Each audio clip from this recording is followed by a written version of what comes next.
ائمۃ الہدیٰ علیہم السلام کے جو ماننے والے ہیں وہ تحقیق کرتے ہیں، جستجو کرتے ہیں، معلوم کرتے ہیں کہ یہ جو بیان کر رہا ہے سچ ہے یا جھوٹ ہے، سچ ہے یا تہمت لگا رہا ہے۔ اب کیا ہوا، اب اسے زندان میں ڈال دیا گیا۔ بھائی کیا تم نے جو ہے بادشاہ کو قتل کیا ہے، کیوں مقدمہ دائر ہوا، کس کے آدمی ہو، کس کے جاسوس ہو؟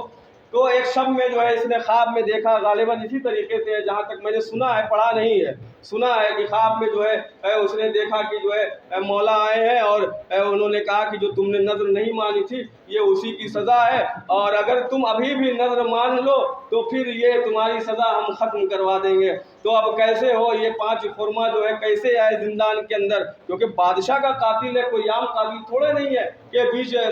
چوراہے پر اسے باندھ کر رکھ دیا جائے گا، نہ جانے کئی تہہ خانے کے اندر اسے رکھا گیا ہوگا۔ خیر اس نے کسی طریقے سے دروغہ زندان سے منت کی، اور کرنے کے بعد کہا بھیا ایسا ہے کہ 5 خرما تم ہم کو لا کے دے دو، ہم اس کے اوپر جو ہے نظر کرنا چاہتے ہیں۔ اچھا وہ بھی تھوڑا مومن ٹائپ کا آدمی تھا،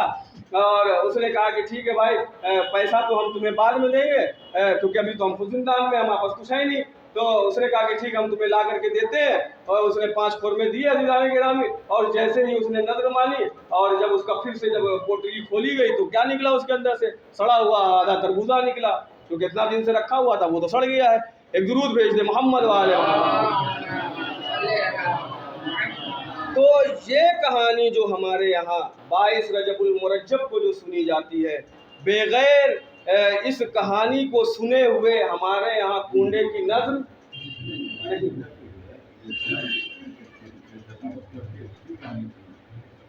نہیں۔ میں عام بات بالکل جو ہے کلی بات کر رہا ہوں، میں صرف محمد پور مبارک کی بات نہیں کر رہا ہوں، یا برہم پورہ یا کلوا کی بات نہیں کر رہا ہوں، میں خود اس 22 رجب کو اپنی کانوں سے سنا۔ جی جی جی جی، ایک درود بھیجتے محمد والے محمد۔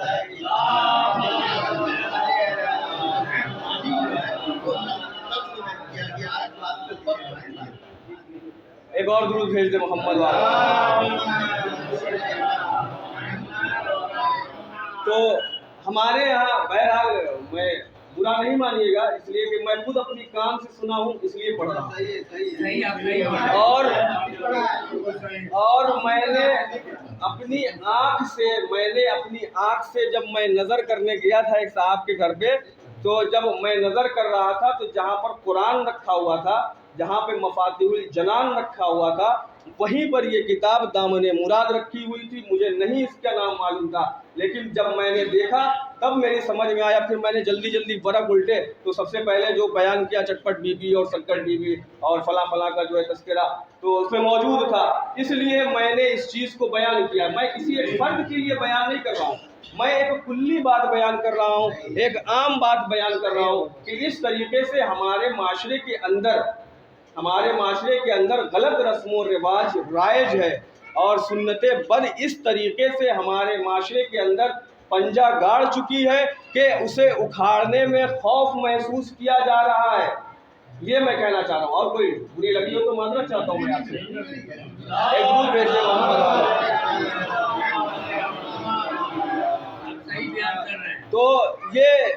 تو اب آپ یہ بتائیے کہ جس نے اپنے قاتل کو معاف کر دیا ہو، جس نے اپنے قاتل سے انتقام نہ لیا ہو، خود چھٹے امام کے بیٹا موجود ہے، حق انہیں حاصل ہے کہ اپنے بابا کے قاتل کو کیفر کردار تک پہنچائیں، لیکن انہوں نے کیفر کردار تک نہیں پہنچایا۔ اور ایک چاہنے والا، ایک انجان آدمی جسے نہ نماز سے مطلب، نہ روزے سے مطلب، نظر نہ مانی، اسے اٹھا کر کے قید خانے میں ڈلوا دیا۔ عقل کا دریچہ کھولیے عزیزان گرامی، سمجھنے کی کوشش کیجیے کہ کس طریقے سے دشمن نے ہمارے درمیان میں اپنے پنجے کو گاڑا ہوا ہے، اس کی جڑیں ہم تک پہنچ چکی ہے۔ میں پہلے بھی کہہ چکا کہ جتنا ذمہ دار دشمن ہے اس سے کہیں زیادہ ذمہ دار ہم ہیں، کیونکہ ہم نے اس چیز کو رائج کیا ہے۔ تو غلط رسم و رواج کے مقابلے میں اور سنت بد کے مقابلے میں انسان کو ڈٹ کر کے مقابلہ کرنا چاہیے۔ ممکن ہے کہ میرے گھر والے میرے دشمن ہو جائیں، پڑوسی میرا دشمن، کیونکہ بات ہی میں ایسی کر رہا ہوں کہ دشمنی کا سبب بنے گا، اور کہے گا کہ جو ہے، اور دوسری چیز اور بھی دیکھیے، اب بات سے بات جب آ رہی ہے تو میں بیان کرتا چلوں، کیونکہ آج آخری دن ہے اور ہو سکتا ہے کہ پتہ نہیں اگلے سال زندہ رہوں اور مکھیا جی ہمیں بلائیں نہ بلائیں، اس کی کوئی گارنٹی نہیں ہے۔ بہرحال ایک درود بھیج دے محمد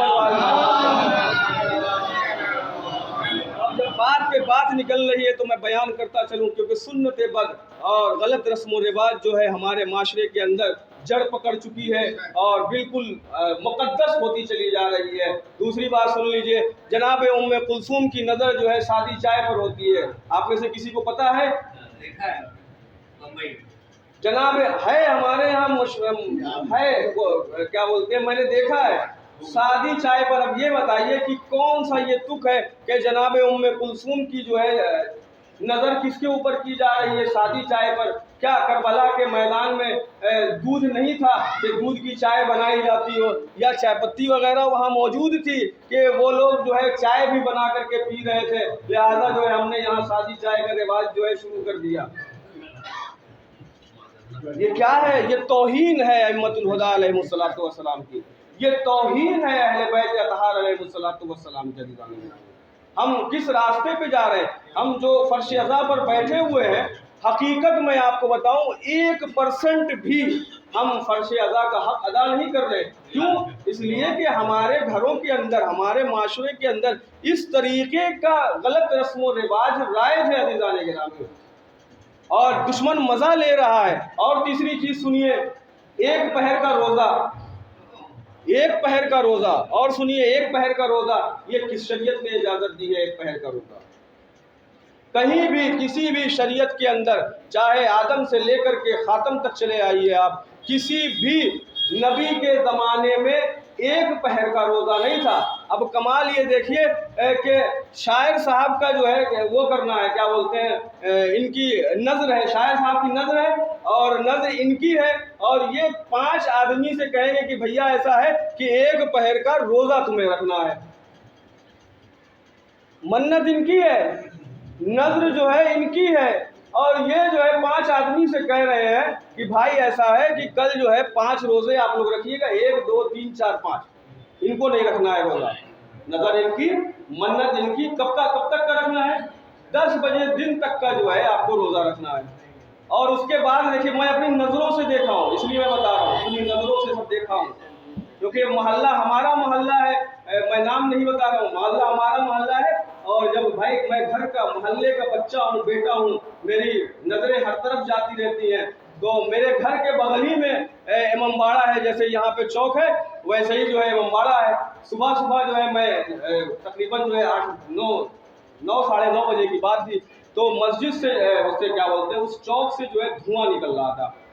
تو ہم نے کہا کہ جو ہے یہ امام باڑے سے جو ہے دھواں کیسا نکل رہا ہے؟ تو جب ہم گھر پہ، جب اپنے والدہ سے جب ہم نے پتہ کیا تو کہا کہ فلاں صاحب کی منت ہے اور یہ ایک پہر کا روزہ ہے 10 بجے دن تک کا، اور یہ امام باڑے کے اندر ہی جو ہے چند پوڑیاں بنیں گی اور چند سبزیاں اور جو کچھ بھی جو ہے بنے گا، اور اسی سے جو ہے 10 بجے افطار۔ کھیل کر رہے ہیں،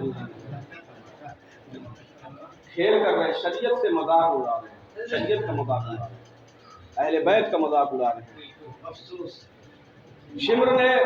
امام حسین علیہ الصلوۃ والسلام کو ایک پہر میں، چاہے سمجھ لیجئے آپ کی 10 منٹ لگا ہو قتل کرنے میں امام حسین علیہ السلام کو،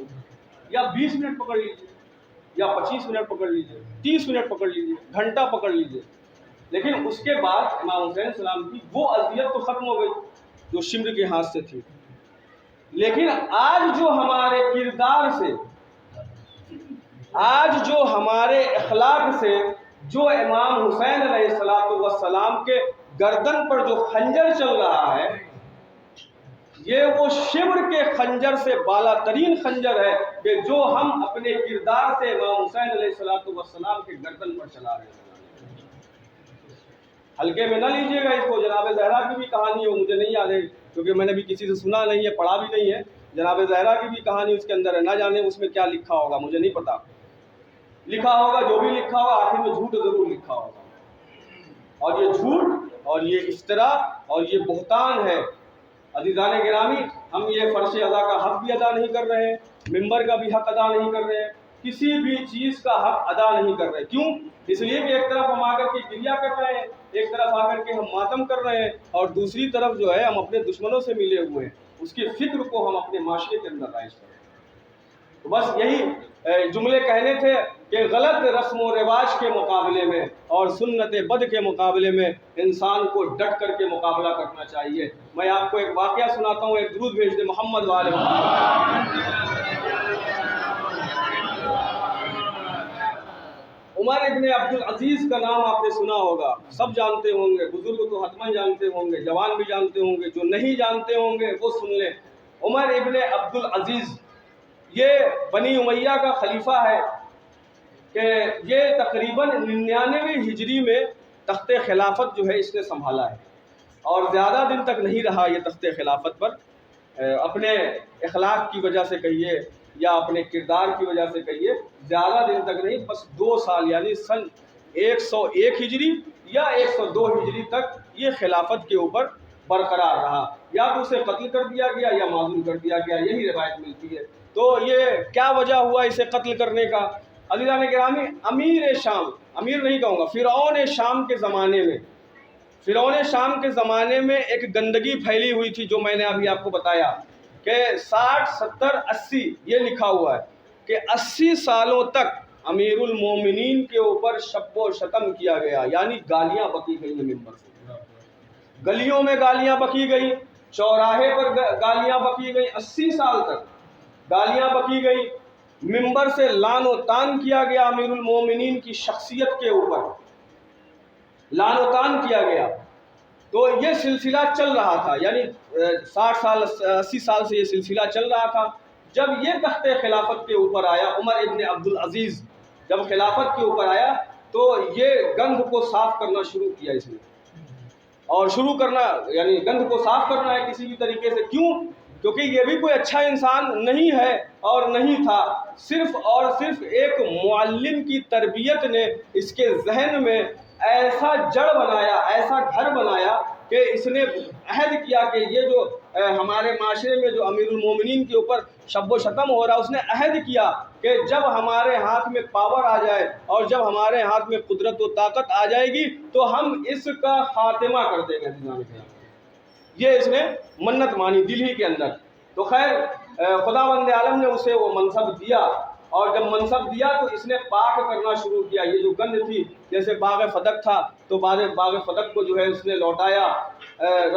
حدیث لکھنے کا جو سلسلہ بند تھا سرکاری طور پر، اس سلسلے کو جو ہے اس نے جاری کیا اور رسمیت دی کہ آج سے جو ہے اس کا بھی ایک حصہ ہوگا، اور ائمہ کے جو ہے احادیث اور پیغمبر کے احادیث کو لکھنے کا سلسلہ جاری کیا۔ تیسری چیز اس نے کیا کیا، اس نے جو امیر المومنین پہ جو سب کو شتم ہو رہا تھا اس کو ختم کیا، جو گالیاں بکی جا رہی تھی ختم کیا۔ یوں ہی ختم نہیں کیا، پہلے اس نے ایک یہودی کو ہائر کیا، اور ہائر کرنے کے بعد اسے کچھ پیسہ دیا، اور دینے کے بعد کہا کہ دیکھو فلاں دن جو ہے اتنے وقت میں تم میرے دربار کے اندر آنا، اور اس وقت اس نے دربار کے اندر جو ہے سارے علماء جتنے بھی مسلک کے علماء موجود تھے سب کو اس نے دعوت دے رکھی تھی، اور اس یہودی کو جو ہائر کیا پیسے کے لیے، اور کہا کہ دیکھو جب تم ہمارے دربار میں آنا تو جب لوگ تم سے پوچھیں کہ کس لیے تم یہاں آئے، تمہارا کیا کام ہے، تو کہنا کہ جو ہے بادشاہ سلامت کی بیٹی سے عقد کرنے کے لیے آیا ہوں، بادشاہ سلامت کی بیٹی سے عقد کرنا ہے۔ بس یہ سب باتیں ہو گئیں، اور ہونے کے بعد دوسرے دن اسی طریقے سے وہ یہودی دربار کے اندر جب داخل ہونا چاہا تو دربان نے روکا، کہا مجھے بادشاہ نے خود بلایا ہے، یہ ان کا جو ہے وہ ہے نامہ ہے۔ خیر دربار کے اندر جب داخل ہوا تو یہ سارے جو علماء بیٹھے ہوئے تھے، تو اس نے جب اسے دیکھا کہ یہ یہودی آدمی ہے یہاں کیا کرنے آیا ہے، تو خیر ہمت نہیں تھی کہ بادشاہ کے سامنے کچھ کہے۔ بادشاہ نے کہا کہ تمہارا یہاں کیا کام ہے، یہاں تو علماء کا کام ہے، تم یہاں کیا کرنے آئے ہو؟ تو اس نے کہا کہ بادشاہ سلامت میں آپ کے پاس اس لیے آیا ہوں تاکہ آپ کی بیٹی کا ہاتھ مانگ لوں۔ بادشاہ کھڑا ہو گیا اپنی جگہ سے، اور جتنے لوگ تھے وہ سب کے سب کھڑے ہوئے، اور ایک زبان میں سب نے یہی کہا کہ بادشاہ سلامت مسلمان ہے، ایک یہودی کو اپنی بیٹی نہیں دے گا۔ بادشاہ سلامت مسلمان ہے، ایک یہودی کو اپنی بیٹی نہیں دے گا۔ تو تو فوراً جیسے اس نے سکھایا تھا فوراً اس یہودی نے کہا کہ علی بھی تو نعوذ باللہ یہودی تھے لیکن پیغمبر اسلام نے اپنی بیٹی کو دی ہے انہیں. کہا اس نے کہ امیر المومنین یعنی علی بھی تو یہودی تھے نعوذ باللہ اور پیغمبر نے تو اپنی بیٹی دی. فوراً ایک عالم دین نے کہا خبردار اس طرح کے کلمات ادا نہ کرنا، اس لیے کہ سب سے پہلا مسلمان علی ہے، سب سے پہلا ایمان لانے والا علی ہے، خبردار دوبارہ اس طرح کی جسارت نہ کرنا. بس عمر ابن عبدالعزیز نے کہا کہ ٹھیک ہے تم جاؤ.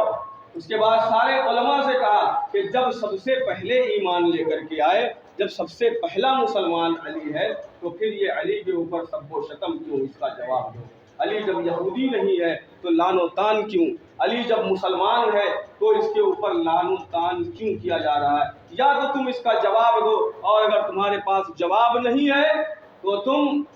آج سے اپنے اپنے علاقے میں اور اپنے اپنے محلے کے اندر پھیلا دو کہ آج کے بعد کوئی بھی اگر سب و شتم کرتا ہوا پایا گیا تو اس کی گردنیں اڑا دی جائیں گی، اس کی زبانیں کھینچ دی جائیں گی. شاہی فرمان عزیزان گرامی جاری ہوا. عبدالعزیز نے جو ہے عمر ابن عبدالعزیز نے شاہی پیغام جاری کیا کہ خبردار آج کے بعد اگر کوئی بھی گالی بکتا ہوا مل گیا، کوئی بھی سب کو شتم کرتا ہوا مل گیا تو اس کی گردنیں جو ہے اڑا دیں گے اور اس کی زبانیں کھینچ لی جائیں گی، اس کے ہاتھ پیر کاٹ دیے جائیں گے، زندان میں ڈال دیا جائے گا. دیکھیں یہ سنت بد اور یہ غلط رسم و رواج کس طریقے سے معاشرے میں پھیل چکی تھی. لوگ اسے مستحب سمجھ کر، واجب سمجھ کر اور مقدس سمجھ کر انجام دے رہے تھے. عزیزان گرامی کس طریقے سے جب یہ شاہی فرمان جب عام ہوا تو لوگوں نے جسارت کرنا شروع کیا، لوگوں نے خروج کرنا شروع کیا. کہا کہ بادشاہ نے کیسے یہ حکم نافذ کیا جو ابھی 70-80 سال سے یہ سنت ہمارے درمیان میں رائج تھی، کیوں بادشاہ سلامت اسے بند کرنا چاہتا ہے؟ جب شاہی فرمان جب جاری ہوا تو کہا کہ سر کٹتے ہیں تو کٹا کریں، زندانی ہوتی ہے تو ہوا کرے، اور گلے کٹتے ہیں تو کٹا کریں، لیکن ہم علی کے اوپر سب کو شتم کرنے سے باز نہیں آئیں گے. اس طریقے سے یہ جڑ پھیلا ہوا تھا، اس طریقے سے معاشرے کے اندر یہ سنت بد رائج تھی. عزیزان گرامی لوگوں نے 2 سال کی مہلت مانگی، سال بھر کی مہلت مانگی کہ ہمیں سال بھر کی مہلت دی جائے تاکہ جو ہے ہم دھیرے دھیرے اس سنت سے اپنا دامن چھڑائیں. اصفہان ایران کا جو شہر ہے، خوبصورت شہر ہے عزیزان گرامی، وہاں سے نامہ گیا عمر ابن عبدالعزیز کو کہ ہم سے 2 برابر لگان لے لو، 2 برابر ٹیکس لے لو، 2 برابر مالیات لے لو، لیکن ہمیں اس سنت بد سے محروم نہ کرو، ہمیں اس سنت سے محروم نہ کرو، کیونکہ ہم اس سے دستبردار نہیں ہونا چاہتے. تو دیکھیں کس طریقے سے معاشرے کے اندر اس نے اپنا جڑ پھیلایا. لوگ نماز جمعہ کے خطبے میں واجب سمجھ کر امیر المومنین کو گالیاں بک رہے ہیں، واجب سمجھ کر امیر المومنین کے اوپر لعنت کر رہے ہیں، واجب سمجھ کر نماز کے بعد تعقیبات نماز میں مستحب سمجھ کر امیر المومنین کے اوپر لعنت کی جا رہی ہے. لوگ ٹیکس دینے کے لیے تیار ہیں، 2 برابر، 4 برابر، 10 برابر، اور کہتے ہیں کہ ہم اس سے دستبردار نہیں ہوں گے. تو اس طریقے کا اگر کوئی بھی کارنامہ اور کوئی بھی غلط رسم و رواج ہمارے معاشرے میں اگر ہے تو ہماری ذمہ داری ہے، پہلی ذمہ داری، فرش اعضا پر آنے سے پہلی ذمہ داری، مسجد میں جا کر کے نماز پڑھنے سے پہلی ذمہ داری، کسی غریب کو کھانا کھلانے سے پہلی ذمہ داری ہماری یہ ہے کہ ہم سب سے پہلے معاشرے سے اس غلط رسم و رواج کو ہٹائیں. عزیزان کیونکہ جب تک یہ غلط رسم و رواج ہمارے درمیان سے نہیں ہٹے گی کوئی بھی کام آسان نہیں ہونے والا ہے. ایک درود بھیج دیں محمد والا. یہ ایک چیز تھی کہ جو کیا بولتے عمر ابن عبدالعزیز نے اس کو ہٹایا اور اس کو ختم کیا. اور ایک چیز جو ہمارے بھی معاشرے میں رائج ہے اور عرب میں اس زمانے میں بھی رائج تھا، لیکن تھوڑا سا فرق ہے کیونکہ ہمیں اس زمانے کے بارے میں نہیں معلوم ہے، اس زمانے کے بارے میں ہم نے پڑھا ہے. اس زمانے میں کیا ہوتا تھا؟ اس زمانے میں یہ ہوتا تھا کہ جب کوئی انسان کسی کے یہاں ولادت نہیں ہوتی تھی تو وہ کیا کرتا تھا کہ کسی کے بچے کو گود لے لیتا تھا. آج بھی یہ ہے، بہت سی جگہ پہ دیکھا گیا کہ بچے کو گود لے لیا جاتا ہے. دیکھیے جو بچہ گود لیا گیا ہے کہیں دوسری جگہ سے وہ محرم نہیں ہوتا ہے، وہ ہمیشہ آپ کے لیے نامحرمی رہے گا، چاہے آپ نے اس سے بچپنے سے پرورش کی ہو یا جوانی میں پرورش کی ہو، فرق نہیں کرتا، کیونکہ وہ آپ کے صلب سے نہیں ہے یا آپ کے بھائی کے صلب سے نہیں ہے۔ جو محرم ہے ان کے صلب سے نہیں ہے تو وہ محرم نہیں ہو سکتا۔ یہی فکر عرب میں پیغمبر اسلام کی بعثت سے پہلے اور پیغمبر اسلام کے اعلان نبوت سے پہلے یہ رائج تھا، مکے کے اندر، عرب کے اندر رائج تھا کہ جب کسی بچے کو وہ گود لے لیتے تھے یا کسی بچے کو منہ بولا بیٹا بنا لیتے تھے تو ان کے ذہن میں بس یہ بات تھی، جو رائج ہے وہ یہ کہ اب اس کی جو بہن ہے، اس کی جو بیوی ہے، اس کی جو بیٹی ہے وہ ہمارے لیے حرام ہو گئی۔ یہ ان کا فکر تھا، یہ ان کا جو ہے رسم و رواج تھا کہ اب وہ جو منہ بولا بیٹا ہے یا جو گود لیا ہوا بیٹا ہے، اس کی جو بیٹی ہے، اس کی جو بیوی ہے، وہ سب ان کے لیے جو ہے محرم ہو گئی، اور ان کی جو بیٹی ہے، ان کی جو بیوی ہے، وہ سب اس بچے کے لیے محرم ہے۔ شریعت اس کے بالکل برخلاف ہے۔ میں آپ کو سناتا ہوں، ایک درود بھیج دے محمد والے۔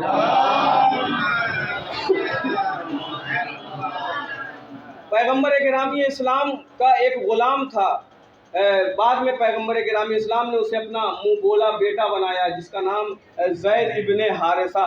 جس کا سورہ حجرات کے اندر تذکرہ ہے۔ عزیزان گرامی، واحد صحابی ہے جس کا تذکرہ قرآن مجید کے اندر لفظ بائی لفظ ہے، یعنی نام لے کر کے زید کا۔ یہ پہلے جناب خدیجہ سلام اللہ علیہا کا صلوات بھیج دے محمد والے محمد، ان کا غلام تھا۔ جب پیغمبر سے جب جناب خدیجہ کی شادی ہوئی ہے تو پیغمبر کو انہوں نے ہدیہ کیا ہے، یہ زید کو ہدیہ کر دیا کہ آج کے بعد یہ آپ کی خدمت کرے گا اور آپ کے ساتھ رہے گا۔ ایک دن جب اس کے باپ کو حارثہ، جو کہ مکہ میں رہا کرتا تھا اور مشرک انسان تھا، جب اسے یہ معلوم ہوا، کسی نے بتایا کہ تمہارا بیٹا زندہ ہے اور محمد نے اسے اپنا غلام بنا کے رکھا ہوا ہے، جیسے ہی اسے یہ بات معلوم ہوئی فوراً سرپٹ دوڑتا ہوا گھوڑے سے مدینے آیا، اور آنے کے بعد جو ہے بڑی جسارت سے اس نے کہا کہ اے محمد، جو تم نے میرے بیٹے کو غلام بنا کے رکھا ہے اسے مجھے واپس کر دو۔ پیغمبر نے اپنے اخلاقی انداز میں کہا کہ میں نے تمہارے بیٹے کو غلام نہیں بنایا ہے، یہ تمہارا بیٹا ہے، تم اگر اسے لے جانا چاہتے ہو تو لے جاؤ۔ تو زید کو بلایا، زید آئے اور آنے کے بعد کہا کہ میں تمہارا باپ ہوں حارثہ، میں تمہارا باپ ہوں اور میں تمہیں لینے کے لیے آیا ہوں، مجھے نہیں معلوم تھا کہ تم زندہ ہو، لیکن جب مجھے معلوم پڑا کہ تم محمد کی غلامی میں ہو تو میں تمہیں آزاد کرانے کے لیے آیا ہوں۔ تو بچے نے کہا کہ بابا ایسا ہے کہ آپ ابھی بھی مشرک ہیں، بابا آپ ابھی بھی مشرک ہیں، اور جب تک آپ اسلام قبول نہیں کریں گے تب تک میں آپ کے ساتھ نہیں جا سکتا۔ تو باپ نے کہا کہ اگر تم میرے ساتھ نہیں گئے تو میں اپنی بلدیت اور میراث سے تمہیں خارج کر دوں گا۔ تو زید نے کہا کہ اگر خارج کرنا ہو تو کر دیجئے، لیکن جب تک کہ آپ دائرہ شرک کے اندر ہیں میں آپ کے ساتھ نہیں جا سکتا۔ اس نے سارے رشتے کو منقطع کیا، اور منقطع کرنے کے بعد وہ چلا گیا۔ جب وہ چلا گیا تو بہرحال بڑے زمانے کے بعد باپ ملا تھا، تو وہ محبت کہیں نہ کہیں اس کے دل میں آئی، اور آنی تو زار و قطار پیغمبر کے قدموں میں گر کر کے رونے لگا۔ پیغمبر نے شانہ پکڑ کے اٹھایا، کہا کیوں روتے ہو؟ مجھے معلوم ہے کہ تمہارا باپ بلدیت سے قطع کر کے چلا گیا ہے، کیوں روتے ہو، کیوں غمزدہ ہوتے ہو؟ آج سے یہ محمد تمہارا باپ ہے، آج سے تم محمد کو اپنا بابا کہنا۔ عزیزان گرامی، اور اس کے بعد سے دیکھیں کس طریقے سے جب یہ سب کچھ ہو گیا اور جب منہ بولا بیٹا بن گیا پیغمبر کا، اور پیغمبر اسے اپنا بیٹا کہنے لگے، یہ پیغمبر کو بابا کہنے لگا، تو اب پیغمبر نے کیا کیا کہ اپنے پھوپھی زاد بیٹی زینب سے اس کا عقد کروایا۔ کس کا؟ زید کا عقد کس سے کروایا؟ اپنی پھوپھی زاد بیٹی سے عقد کرایا۔ نام کیا تھا؟ زینب نام تھا۔ عقد کرایا، کچھ دن تک یہ سلسلہ چلتا رہا، اور اس کے بعد ایک وقت یہ آیا کہ بنی نہیں آپس میں، پتہ کیا تھا کیا نہیں تھا، وہ ساری تفصیل سورہ حجرات میں لکھی ہوئی ہے۔ تو بنی نہیں، تو دونوں پیغمبر کے پاس آئے اور کہے کہ ہمیں طلاق دلوا دیجئے، ہم ان کے ساتھ نہیں رہنا چاہتے۔ تو خیر پیغمبر نے پہلے صلح کروائی، سمجھایا، لیکن جب بات نہیں مانے تو پیغمبر نے حکم خدا سے ان دونوں کا طلاق پڑھ دیا۔ اب یہ دونوں الگ ہو گئے۔ جب عدت تمام ہو گئی تو اب دیکھیں خداوند عالم نے کیا کیا۔ اب جب عدت تمام ہو گئی زینب کی تو خداوند عالم نے حکم دیا کہ اے میرے رسول، اے میرے حبیب، وہ جو زید کی جو متعلقہ ہے اس سے تم عقد کر لو۔ کتنا بڑا کام خداوند عالم اپنے حبیب سے لے رہا ہے، اس رسم و رواج کو توڑ رہا ہے جو صدیوں سے پیڑھی در پیڑھی چلی آ رہی ہے، اور آج خداوند عالم اسی رسم و رواج کو اور اسی سنت بد کو پیغمبر اسلام کے ذریعے سے توڑوا رہا ہے۔ عزیزان گرامی، یہ سننے میں اور ہمیں پڑھنے میں بڑا آسان لگ رہا ہے، لیکن ذرا پیغمبر اسلام کے دل سے پوچھئے کہ یوں ہی پیغمبر نے نہیں کہا کہ جتنی اذیتیں میں نے برداشت کی ہیں کسی بھی نبی نے اتنی اذیت برداشت نہیں کی ہے۔ عزیزان گرامی، پیغمبر سے خدا کہہ رہا ہے کہ کیا کہہ رہا ہے کہ زید کی متعلقہ سے جو ہے تم عقد کر لو۔ پیغمبر ایک مرتبہ خاموش ہوئے ہیں۔ عزیزان گرامی، تفسیر میں پڑھیے گا، کہا گھبراؤ نہیں میرے حبیب، ڈرو نہیں، خوف زدہ نہ ہو، میں تمہارے ساتھ ہوں۔ اس رسم و رواج اور اس غلط رسم و رواج کو آج تمہارے ذریعے سے میں اس معاشرے سے اکھاڑ پھینکوں گا۔ صرف معاشرے سے ہی اکھاڑ نہیں پھینکوں گا بلکہ قیامت تک کے لیے اس کی جڑ کو اس طریقے سے اکھاڑوں گا کہ دوبارہ یہ جڑ پنپنے نہ پائے معاشرے کے اندر۔ خداوند عالم نے کہ حکم سے جناب پیغمبر نے جناب زینب سے عقد کیا، تو پیغمبر کی صرف جناب خدیجہ کے علاوہ جتنی بھی بیویاں پیغمبر کے اس میں آئی ہیں، عقد کے اندر آئی ہیں، ساری کی ساری بیویاں مصلحت کے تحت آئی ہیں، اور جناب زینب ان میں سب سے اعلیٰ تھیں۔ عزیزان گرامی، اور ساری بیویوں کی ناک میں دم کیے ہوئی تھی، اور ساری بیویوں کو بالکل سمجھ لیجئے کہ ہر وقت یہ کہتی تھی کہ تم وہ ہو کہ جو خود پیغمبر کی عقد میں چل کر کے آئی ہو، اور میں وہ ہوں کہ جس کے بارے میں پیغمبر کے خدا نے پیغمبر کو حکم دیا کہ زینب سے عقد کر لو۔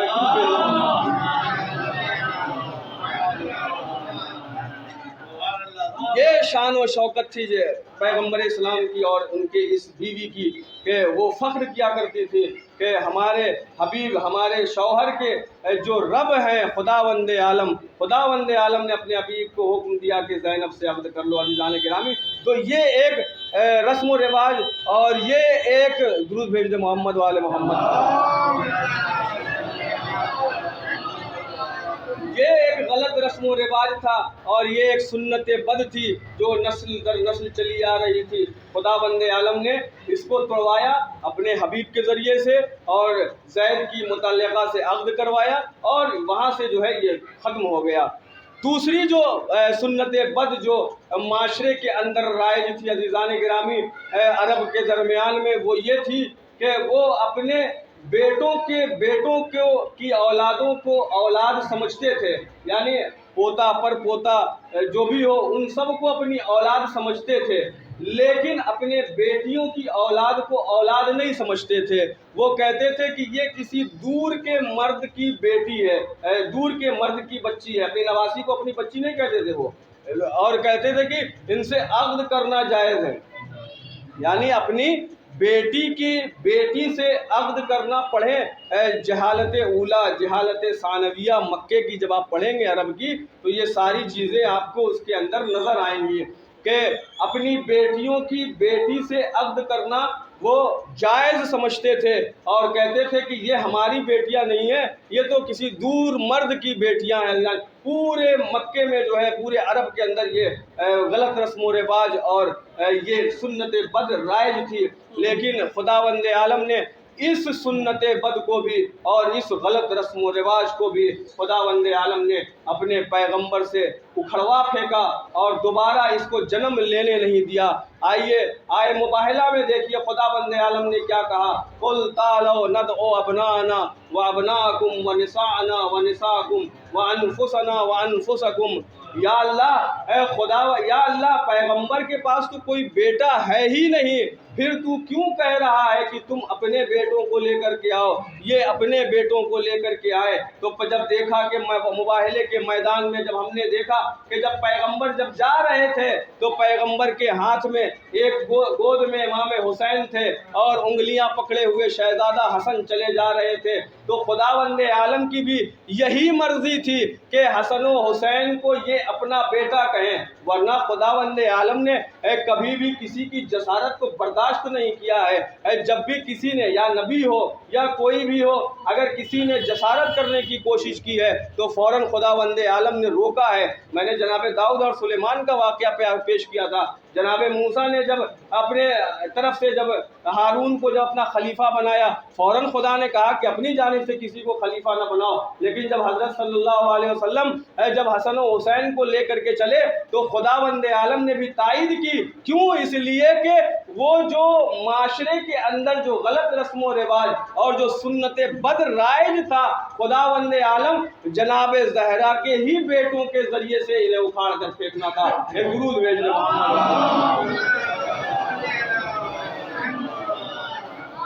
تو خداوند عالم نے جناب زہرا کے بیٹوں سے کے ذریعے سے کہا کہ یہ صرف زہرا کے بیٹے نہیں ہیں میرے حبیب، یہ تمہارے بھی بیٹے ہیں۔ اور پیغمبر نے اس پیغام کو لوگوں تک پہنچایا، کہا کہ تمہاری بیٹیوں کے جو بیٹے ہیں، تمہارے بیٹیوں کی جو بیٹیاں ہیں، وہ سب تمہاری اولاد ہیں اور ان سے عقد کرنا جائز نہیں۔ عزیزان گرامی، اور دوسری دلیل میں آپ کو دے دوں، یہ تو قرآنی دلیل تھی۔ امام موسیٰ کاظم علیہ السلام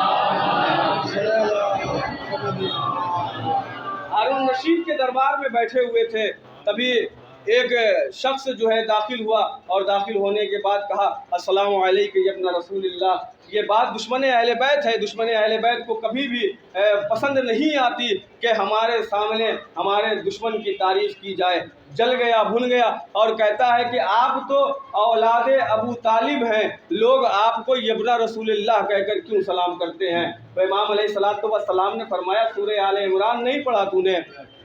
تو نے سورہ آل عمران نہیں پڑھا، تو نے سورہ آل عمران کے اندر 61ویں آیت آئے مباہلہ نہیں پڑھی، جس میں خداوند عالم نے کہا قل تعالوا ندعو ابناءنا وابناءکم، کہا کہ یہاں پر جو پیغمبر اسلام، کیا پیغمبر اسلام کے پاس کوئی اولاد تھی کیا کہ جو پیغمبر اسلام مباہلے میں لے کر کے گئے؟ پیغمبر اسلام حسن و حسین کو مباہلے میں لے کر کے گئے، اور خدا بھی یہی چاہ رہا تھا کہ حسن و حسین کو مباہلے میں لے کر کے جایا جائے۔ تو جب خداوند عالم کو کوئی اعتراض نہیں ہے اور خداوند عالم نے قبول کیا حسن و حسین کو فرزند جناب رسول خدا کے فرزند ہونے کو، تو پھر اگر آج لوگ معاشرے میں مجھے یبنا رسول اللہ کہہ کر کے سلام کرتے ہیں تو کسی کو اعتراض نہیں ہونا چاہیے۔ درود بھیج دے محمد والے، کسی کو اعتراض نہیں ہونا چاہیے۔ تیسری مثال پیش کر دوں، امیر المومنین علیہ السلام جنگ صفین ہو رہی تھی، جنگ صفین میں مولا حسن اور مولا حسین اور امیر المومنین جنگ نہیں کر رہے تھے، صرف آپ کے فرزند تھے امیر المومنین کے، ابا جناب عباس تھے، محمد حنفیہ تھے اور دیگر ان کے 3 بھائی تھے جو جنگ صفین لڑ رہے تھے۔ محمد حنفیہ جب آتے تھے تو بار بار امیر المومنین جو ہے بتاتے تھے بیٹا ایسے جنگ کرنا، ایسے جنگ کرنا، اور جو ہے آخری صف پر جو ہے تمہاری نگاہ ہونی چاہیے۔ بار بار آتے تھے، بار بار جاتے تھے۔ تو ایک شخص نے کہا کہ مولا یہ بتائیے کہ یہ بار بار جو ہے آپ محمد حنفیہ کو کیوں جنگ میں بھیج رہے ہیں؟ بار بار حسن و حسین بھی بیٹھے ہوئے ہیں، کیوں نہیں آپ ان کو بھیج رہے ہیں؟ کیوں محمد حنفیہ کو بار بار بھیج رہے ہیں؟ تو امیر المومنین نے فرمایا کہ محمد میرا بیٹا ہے، لیکن یہ حسن و حسین پیغمبر کے بیٹے ہیں اور یہ پیغمبر کی امانت ہے ہمارے پاس، اور لہذا امانت کی حفاظت کرنا ہماری ذمہ داری ہے، اسی لیے میں حسن و حسین کو جنگ میں نہیں بھیج رہا ہوں۔ محمد قتل ہوتے ہیں ہو جائیں، لیکن پیغمبر کی جو امانت ہے ہمارے پاس اس میں خیانت نہ ہونے پائے۔ درود بھیج دے محمد۔ تو اس طریقے سے خداوند عالم نے یہ 2 چیزیں، بہت ساری چیزیں ہیں لیکن جو سامنے کی تھی میں نے آپ کے سامنے پیش کیا، جو تقریباً یہ سب چیزیں تو ہمارے معاشرے میں نہیں ہیں، لیکن کس طریقے سے میں یہ بتانا چاہ رہا ہوں کہ پیغمبر اسلام کے ذریعے سے کس طریقے سے خداوند عالم نے صدیوں سے جو چلی آ رہی تھی سنت بد اور غلط رسم و رواج، اس کو جو ہے پیغمبر اسلام کے ذریعے سے ختم کی ہے۔ تو عزیزان گرامی، اگر ہمارے معاشرے میں اگر 60 سال اور 70 سال پرانی اگر کوئی غلط رسم و رواج ہے تو اس کو بھی ختم کرنے میں ہمیں حیا محسوس نہیں کرنی چاہیے۔ درود بھیج دے محمد والے۔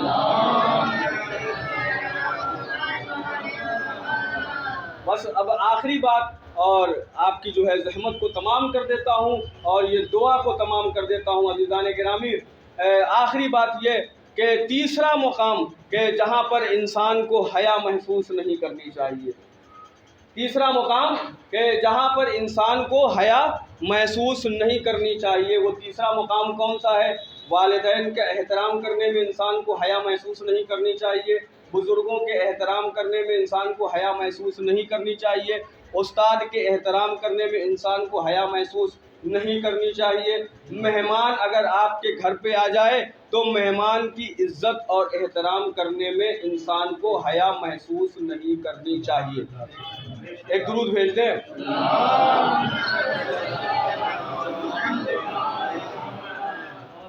امیر المومنین حضرت علی ابن ابی طالب علیہ السلام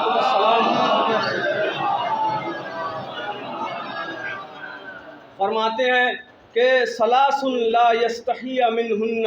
امام فرماتے ہیں کہ 3 مقامات ایسے ہیں کہ جہاں پر انسان کو حیا محسوس نہیں کرنی چاہیے۔ ان میں سے ایک ہے پہلا خدمت الرجل ضیفہ، امام فرماتے ہیں کہ جب تمہارے گھر پر مہمان آ جائے تو تم اس کی خدمت کرنے میں، تم اس کے احترام کرنے میں تمہیں حیا محسوس نہیں کرنی چاہیے۔ تم پردھان منتری اپنے گھر کے ہوگے، تم وزیر اعلیٰ اپنے گھر کے ہوگے، تم پرائم منسٹر اپنے گھر کے ہوگے، IPS اور جج اپنے گھر کے ہوگے، لیکن اگر تمہارے گھر کے اوپر مہمان آ گیا، اگرچہ دشمن ہی، امام فرما رہے، میں نہیں کہہ رہا ہوں یہ جملے میں اس لیے استعمال کر رہا ہوں، پردھان منتری ہمارے یہاں استعمال ہوتا ہے اس لیے میں نے استعمال کر دیا، لیکن وہاں پہ خلیفہ کا لفظ استعمال ہے، وہاں پہ امیر اعلیٰ کا لفظ استعمال ہے، تو جو ہمارے معاشرے میں استعمال ہے لفظ وہ استعمال کر رہا ہوں کہ اگر پردھان منتری ہیں فرق نہیں کرتا، راشٹرپتی ہیں فرق نہیں کرتا، خلیفہ ہوں تب بھی فرق نہیں کرتا، اگرچہ دشمن بھی اگر آپ کے گھر پر آ جائے، امام فرما رہے ہیں، تو اس کی عزت کریں، اس کا احترام کریں، اور جو بھی وہ خواہش کرے اس کو پورا کرنے کی کوشش کریں، اور اس کام میں حیا محسوس نہیں کریں۔ میں 2 مثال پیش کرتا ہوں کہ جب مدینے میں جب ایک شخص امام زین العابدین علیہ السلام، دشمن کی بات ہے اس لیے امام کا جو ہے یہ بیان کرنا واقعی بہت ضروری ہے کہ جب وہ شخص ہانپتا کانپتا ہوا جب امام علیہ السلام کے گھر کے پاس آیا اور دستک کی اور کہا کہ جو ہے میں بہت پیاسا ہوں، یہ شب کی تاریخ تھی ہلکی ہلکی، پہچان نہیں پایا کیونکہ اس کے حواس جو ہے باختہ تھے، پیاس سے اس کی حالت خراب تھی عزیزان گرامی، کیونکہ امام حسین علیہ السلام نے اسے بد دعا دیا تھا، تو پیاس سے اس کی حالت خراب تھی۔ امام کے دروازے پر آیا، آنے کے بعد دق الباب کیا، اس نے دروازہ کھولا امام نے اور کہا کہ کیا بات ہے؟ کہا کہ بہت زیادہ پیاسا ہوں، تھوڑا سا پانی دے دیجئے۔ امام گئے، ایک کوزے میں پانی لے کر کے آئے، جب اس نے پانی پی لیا اور جب ایک مرتبہ پلانے والے کے چہرے پر جب نظر پڑی تو پہچان گیا، دیکھ کر کے پہچان گیا، کہتا ہے کہ آپ نے مجھے پانی پلایا، کیا آپ مجھے پہچانتے ہیں؟ امام نے بے ساختہ پہچانا، کہا کہ میں تجھے کیسے بھول سکتا ہوں، تو وہی ہے کہ جس نے میرے 18 سال بھائی علی اکبر کے پشت پر تو نے نیزہ مارا تھا اور وہ ٹوٹتا ہوا سیدھے سینہ کے آر و پار ہو گیا۔ جیسے ہی عزیزان گرامی اس نے سنا ہے کہ امام زین العابدین اسے پہچان رہے ہیں، عزیزان گرامی وہ کوزہ چھوٹ گیا اس کے ہاتھ سے اور سیدھے وہ جنگل کی طرف فرار ہوا، اور دوسرے دن اسے مکے کے راستے میں جو ہے اس کے لاش ملی ہے۔ عزیزان گرامی امام نے بد دعا دی تھی اس لیے کہ 18 سال جو امام حسین علیہ السلام نے اپنے 18 سال کے بیٹے کی جب قربانی دی ہے، اور جب جانتے مصائب نہیں پڑھ رہا ہوں میں، بس ایک بات بیان، دشمن بھی اگر آپ کے گھر پہ آئے تو اس کا احترام کیجئے اور اس کو اپنے بغل میں بیٹھائیے، یہ نہیں کہ یہ میرے بابا کا قاتل ہے تو میں اس کو بھگا دوں نا۔ امام نے درس دیا ہے، یہی کربلا ہے، یہی فرش ازا کا درس ہے۔ عزیزان گرامی امام حسین السلام نے اسے بد دعا دی تھی، کیوں؟ اس لیے کہ جب امام حسین علیہ السلام جب جناب علی اکبر کے سرحانے جب پہنچے ہیں تو جناب علی اکبر کی عجیب و غریب کیفیت تھی، ایڑیاں رگڑ رہے تھے عزیزان گرامی، ایڑیاں رگڑ رہے تھے، تو امام نے فرمایا بیٹا کیا ہوا ہے؟ کہا بابا جان ایک نیزے کی ایک انی ہمارے جگر کے اندر ٹوٹ گئی ہے بابا، ٹوٹ گئی ہے، جس سے سانس لینے میں پریشانی ہو رہی ہے۔ فوراً امام حسین علیہ السلام کا تصور اپنے ماں جناب زہرا کی طرف گیا، اور کہ جب اپنی ماں کو وہ دیکھتے تھے تو کبھی بھی ایک کروٹ نہیں ہو پاتی تھی، کبھی بھی ایک کروٹ نہیں سوتی تھی، اب ہمیشہ اپنی پسلی کو پکڑی ہوتی تھی اور کہتی تھی کہ ابو الحسن، ہمیشہ جناب فضہ سے انہوں نے سنا، کبھی شکایت تو نہیں کی بیوی نے، لیکن سنا کہ سانس لینے میں جناب زہرا کو پریشانی ہوتی تھی۔ وہی کیفیت کربلا کے میدان میں جناب علی اکبر کی تھی، سانس لینے میں پریشانی ہو رہی تھی۔ جب نیزے کی انی جب امام نے نکالی ہے، بد دعا دیا ہے کہ خدا تیرے دشمن کو اسی طریقے سے نیست و نابود کرے، تو عزیزان گرامی یہی وہ بد دعا تھی کہ کہیں راستے میں جو ہے مارا گیا۔ دوسری مثال کیا ہے، امیر المومنین کے پاس مدائن سے کچھ لوگ آئے تھے، اور آئے، امام علیہ السلام نے ان کی ضیافت کی اور انہیں کھانا کھلایا۔ کھانا کھلانے کے بعد ایک ظرف میں پانی لے کر کے آئے اس ہاتھ دھلانے کے لیے۔ جب انہوں نے دیکھا کہ خلیفۃ المسلمین امیر المومنین ہمارے ہاتھوں کو ہاتھ دھلانے کے لیے آگے آئے ہیں، تو فوراً وہ لوگ پیچھے ہٹ گئے، کہا کہ ہماری حیا اس بات کی اجازت نہیں دیتی کہ آپ میرے ہاتھوں کو دھلائیں۔ امام نے فرمایا کہ میں اس وقت میزبان ہوں اور تم ہمارے مہمان ہو، لہذا ہمارے اوپر واجب ہے، لازم ہے کہ میں تمہاری ہر طریقے سے خدمت کروں۔ تو میں نے دونوں گوشہ عزیزان گرامی آپ کے سامنے پیش کر دیا، دشمن کا بھی گوشہ پیش کر دیا اور کیا بولتے ہیں اپنے عہدے کا بھی گوشہ پیش کر دیا کہ ہم اگر بڑے ہیں، پردھان منتری ہیں یا کچھ بھی ہے، رئیس ہیں، مکھیا ہیں، جو کچھ بھی ہیں، تو ہم اپنے گھر کے لیے ہیں، لیکن جیسے ہی کوئی بھی مہمان اگر آپ کے گھر پہ آئے تو جس طریقے سے امیر المومنین نے بیان کیا ہے، جس طریقے سے سید سجاد نے بیان کیا ہے، اس طریقے سے ہمیں عمل کرنا ہے۔ یہ ایک تھی جو امیر المومنین نے فرمایا کہ یہاں پر تمہیں حیا محسوس نہیں کرنی ہے۔ دوسرا مقام یہ ہے کہ امام نے فرمایا کہ وَقِيَامُهُ عَنْ مَجْلِسِهِ لِأَبِيهِ وَمُعَلِّمِهِ، امام نے فرمایا کہ تم کہیں بھی بیٹھے رہو، تم کہیں بھی ہو، دیکھیں امام خود فرما رہے مجلس کا لفظ استعمال کیا ہے۔ مجلس بولتے ہیں بیٹھنے کی جگہ پر، چاہے آپ اپنے تخت پر بیٹھے ہوں، چاہے آپ پردھان منتری کی سیٹ پر بیٹھے ہوں، چاہے IPS کی کرسی پر بیٹھے ہوں، امام فرما رہے مجلس کا لفظ استعمال کیا، یعنی عام ہے، کہیں پر بھی آپ بیٹھے ہوں، اگر آپ کے والدین میں سے یا آپ کے معلم میں سے اگر کوئی پہنچ جائے تو فوراً ان کے احترام کے لیے کھڑے ہو جاؤ، فوراً ان کے احترام کے لیے کھڑے ہو جاؤ۔ تم جہاں پر بھی ہو، جہاں بھی رہو، جہاں بھی جاؤ، جہاں بھی بیٹھے، اب اگر تمہارے والدین یا معلم میں سے کوئی آ جائے تو فوراً تم ان کے احترام کے لیے کھڑے ہو جانا، اور دیکھو ان کے احترام کرنے میں شرم اور حیا محسوس مت کرنا کہ ہم IPS ہیں اور اتنے سارے لوگ جو ہے ہمارے سامنے بیٹھے ہیں، وہ کیا سوچیں گے کہ ایک لنگی اور کرتے میں آیا ہوا انسان کا جو ہے یہ احترام کر رہا ہے۔ کہ یہ سوچنے کی ضرورت نہیں ہے، بلکہ یہ دیکھو کہ وہ تمہارا معلم ہے، اس کی وجہ سے تم آج اس IPS کی کرسی پر بیٹھے ہو، اس کی وجہ سے تم آج پردھان منتری کی سیٹ پر بیٹھے ہو، اس کی وجہ سے تم کمشنر کی سیٹ پر بیٹھے ہو۔ تو یہ امام علیہ السلام نے پیغام پہنچایا۔ اور جب جناب ابراہیم بہت طولانی واقعہ ہے، میں بس صرف مختصر بیان کروں گا کہ جناب ابراہیم جب جناب اسماعیل سے ملنے کے لیے جب مکہ گئے، تو مکہ جب گئے تو وہاں پر جناب اسماعیل سے ملاقات نہیں ہوئی۔ عزیزان گرامی چھوٹے ہیں، 8 یا 10 سال کے ہیں، ملاقات نہیں ہوئی، تو جناب حاجرہ سے پوچھا کہ میرے بیٹے کہاں ہیں، فرزند کہاں ہیں ہمارے، تو کہا کہ وہ بھیڑوں کو لے کر کے گئے ہوئے ہیں جنگل میں، آنے میں تھوڑا وقت لگے گا آنے میں۔ تو جناب ابراہیم نے کہا کہ میرے پاس اتنا وقت نہیں ہے، مجھے واپس پلٹنا ہے اپنی زوجہ کے پاس۔ تو یہ کہہ کے کہ جب اسماعیل آئے تو انہیں میرا سلام کہہ دینا۔ جب شام کے وقت جناب اسماعیل آئے ہیں، 8 یا 10 یا 11 یہی عمر لکھی ہوئی ہے کہ جب آئے ہیں، اور اس سے پہلے ماں کہے کہ تمہارے بابا آئے تھے اور انہوں نے سلام کہا ہے، جیسے ہی گھر کے اندر آئے کہا کہ اماں ایسا لگتا ہے کہ بابا یہاں سے گزرے ہیں، میں اپنے بابا کی خوشبو کو محسوس کر رہا ہوں۔ ہاں کہا، جناب حاجرہ نے کہا ہاں تمہارے بابا آئے تھے، تمہارے بابا ملاقات کے لیے آئے تھے، لیکن ان کے پاس وقت نہیں تھا اور وہ چلے گئے، تمہیں سلام کیا کہا ہے۔ تو کہا اماں یہ بتائیے کہ میرے بابا بیٹھے کہاں تھے؟ تو جناب حاجرہ نے کہا کہ اس پتھر کے اوپر بیٹھے ہوئے تھے۔ عزیزان گرامی دیکھیں، اے جناب اسماعیل گئے پتھر کے پاس اور دو زانو ہو کر کے بیٹھے اور ادب سے جھک کر کے اس پتھر کا بوسہ لیا ہے۔ ادب سے جھک کر کے اس پتھر کا بوسہ لیا کہ جس کے اوپر ان کے بابا بیٹھے ہوئے تھے۔ تو خداوند عالم اسی طریقے سے ہم سے چاہتا ہے کہ ہم اپنے والدین کا احترام کریں، ہم اپنے استاد کا احترام کریں۔ خداوند عالم اسی طریقے سے چاہتا ہے کہ اسی طریقے سے ہم اپنے والدین کی اطاعت کریں اور اپنے والدین کا احترام کریں۔ لیکن ہمارا معاشرہ بالکل اس کے برعکس ہے۔ احترام کرنے کی دور کی بات ہے، ہم اپنے والدین کی پٹائی کرنا شروع کر دیتے ہیں، ہم اپنے والدین کو گالیاں بکتے ہیں، ہم اپنے والدین کو وہ جو آج کے زمانے میں وہ اولڈ ہاؤس پتہ نہیں کیا ہے اس میں لے جا کر کے ڈال دیتے ہیں۔